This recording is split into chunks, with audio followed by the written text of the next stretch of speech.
the Real Estate You podcast with Lettiann. Welcome back to Real Estate You with Lettiann, and today I have the pleasure of talking with Danny Clapp, real estate photographer right here in Kansas City. Welcome, Danny. Hey, thank you. It's awesome to be on. I'm very excited.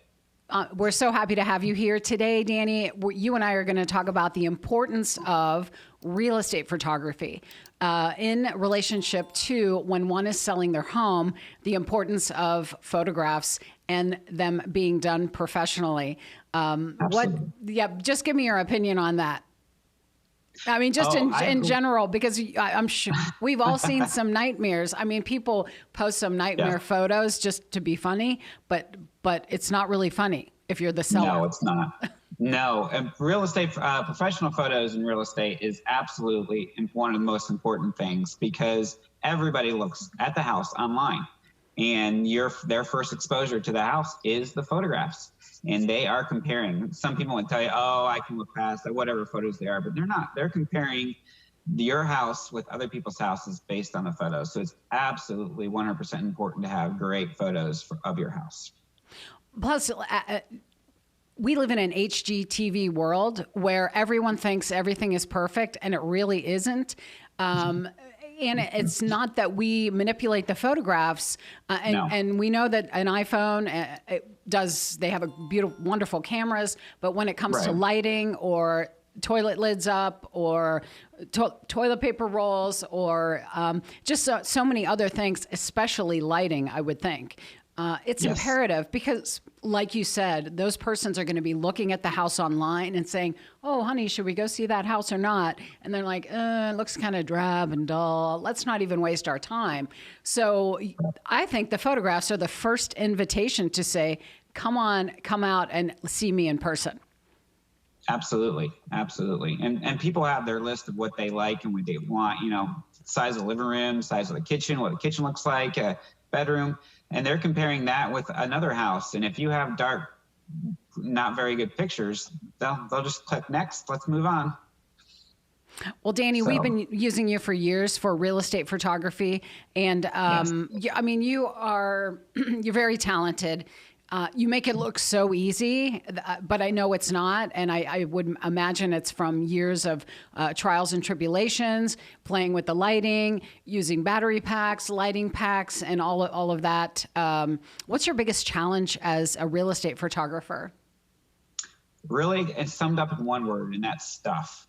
If people have too much clutter in their house, when I go in, I have to concentrate on trying to move out the clutter, take out the things.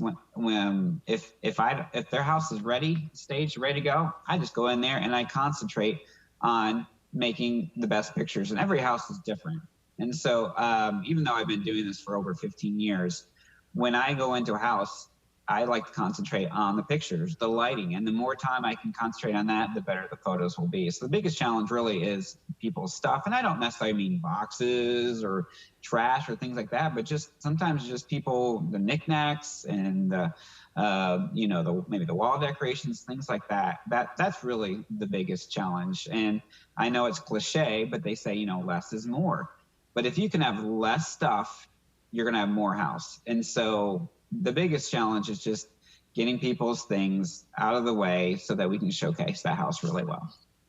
And that's the job of the real estate professional, in my opinion, to educate the seller before photographs. You don't want your photographer coming in and having to deal with a whole side. Now, you and I have moved things, right? We've moved a laundry basket for the shot, then we put the laundry basket back. But that's a minor thing.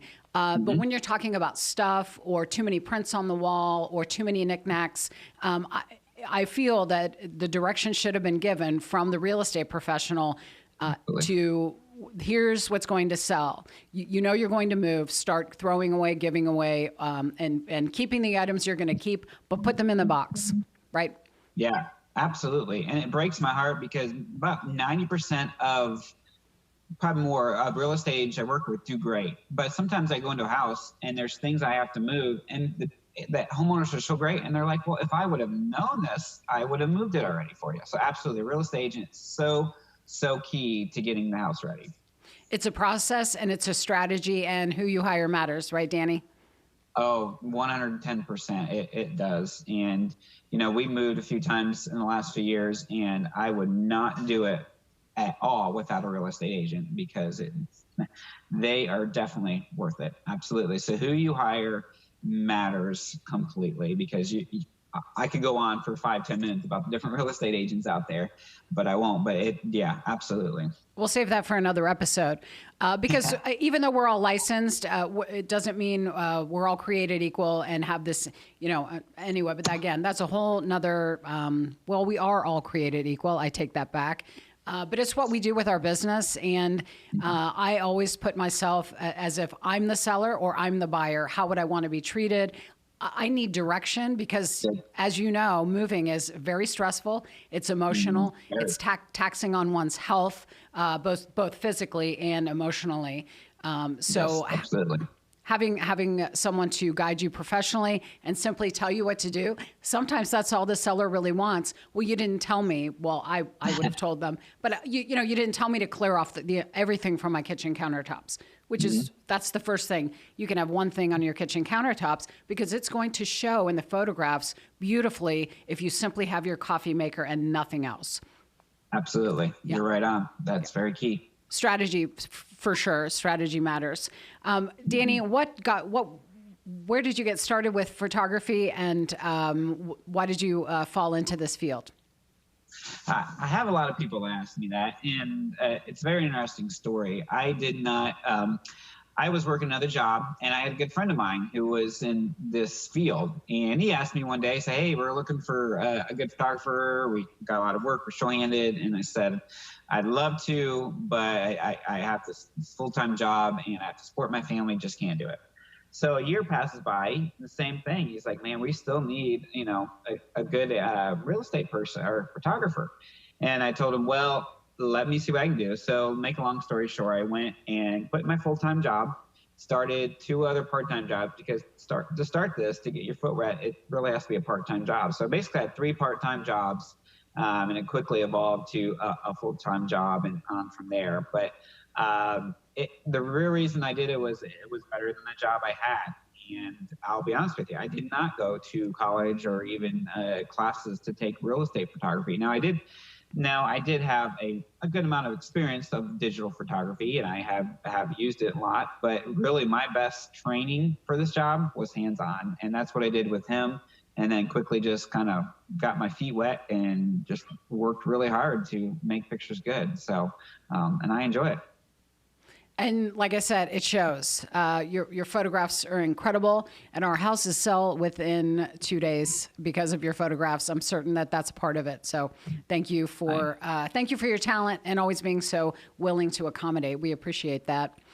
Absolutely. And for any other real estate professional or any other consumer out there who may be considering taking photos of their home, please consider Danny. His information is here on the screen for you. Reach out to Danny Clapp, which is realestatephotography.com.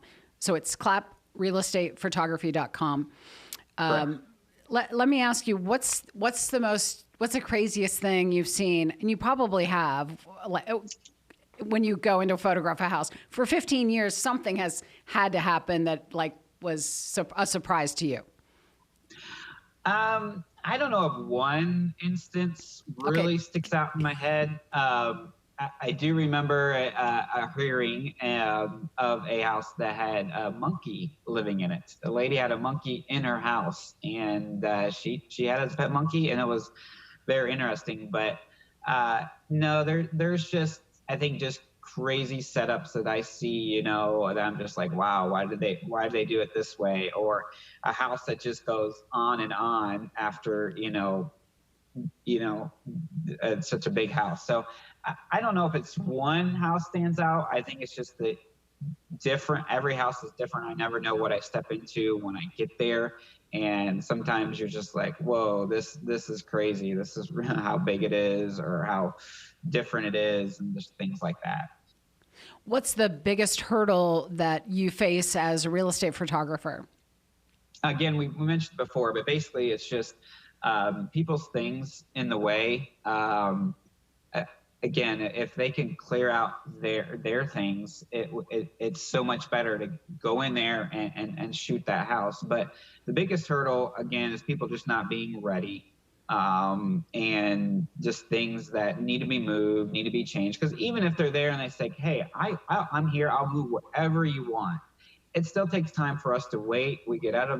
I get out of my rhythm, to be honest with you, and I just don't take as good as photographs as I would if a house is, we step in and it's ready. So I think the biggest hurdle really is having that house completely ready, showcase ready, extra showcase ready.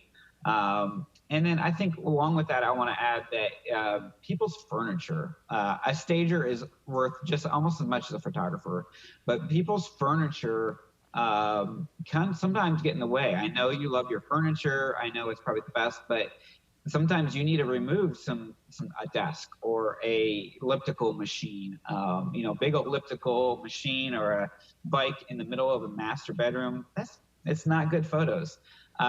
So if you can remove as much as possible while still have it, staged and not look empty, that's the hurdle right there that needs to be crossed, and just making it show ready. Danny, you're always so passionate about what you do. Every time I see you at a home for a photo shoot, you're just as excited as you were the last one where we were. So what is it that you love most about real estate photography? People often ask, and I think you did before, is like, oh, you like the houses you go into, right? You probably see all kinds of amazing homes, and I do, but that is not the reason I like real estate photography. The reason I like real estate photography really is people. The people I get to meet it's amazing.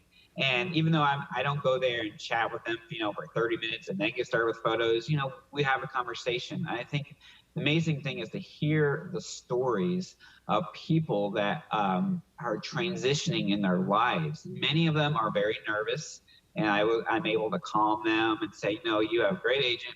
Your house looks great. Everything's going to look amazing, and you're going to sell this quickly."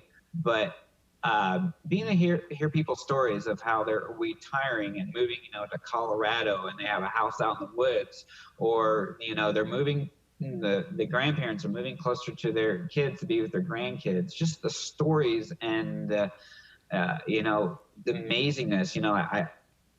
This year I shot a house of a guy who his wife was in Europe somewhere, and he only saw her occasionally. Now he was moving to be with his wife, and he was a bicyclist, and just the stories and the people.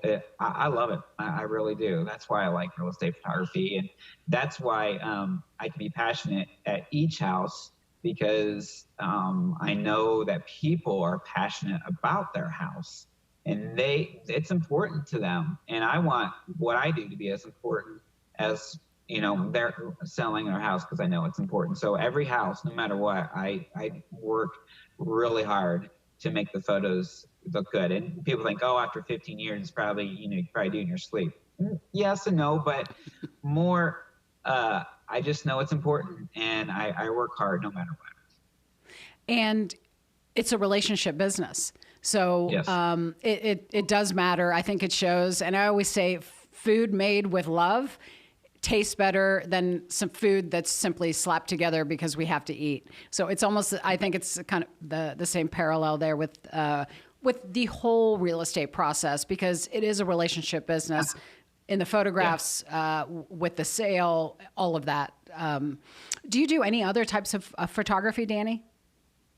I do very little other photography for a couple of reasons. One, I don't really like any other photography as much as I do real estate photography. It's just not as enjoyable. Taking pictures of houses, you can set it and it's there. You don't have to worry about things changing. The other reason that I love real estate photography and I don't do other photography is that real estate is a 9-to-5 job, Monday through Friday. And I have kids at home that I love being at home in the evenings, and I love being home on the weekends. And they know that I'll be there for them. And then the other reason that I really don't do other types of photography, a good friend of mine this year told me, and I'm like, yeah, that's it. He's like, you need to find your niche in life. Whether that's, whatever it is, find your niche and work at it with all you have. And I believe my niche is real estate photography. I believe I can do a good job in real estate photography. So yes, I do headshots. Yes, I do portraits, do party photography, but not much. My main is real estate, and I believe it's my niche, and I can work at it really hard and make it good. Danny, how has COVID impacted your business? Well, it's been an interesting year. It really has. And it was a scary year at times. It definitely has caused us to slow down, caused us to be careful in what we do because we're going into other people's homes. But as far as the amount of work that I've had this year, it hasn't slowed down at all. It's actually, I think, sped up just a little bit, only because it spread the work out. Normally we have a really busy spring, then by summer it's slowed a little bit, maybe a little uptick in fall. But this year we obviously had a delayed spring, and then we just been busy since late spring on. And so as far as work, I can't say it increased it, but the work has definitely increased from last year. So I've enjoyed it. Definitely our heavy spring market, which was a zero spring market, I think has spread out, like you said, through summer and into fall. And now we're approaching winter, and it's still going strong. Yes, it is. It is indeed. Well, I'm talking with Danny Clapp today, real estate photographer. And Danny, I just want to thank you for being on the show. It's great seeing you on the big screen, and I look forward to seeing you at another photo shoot soon.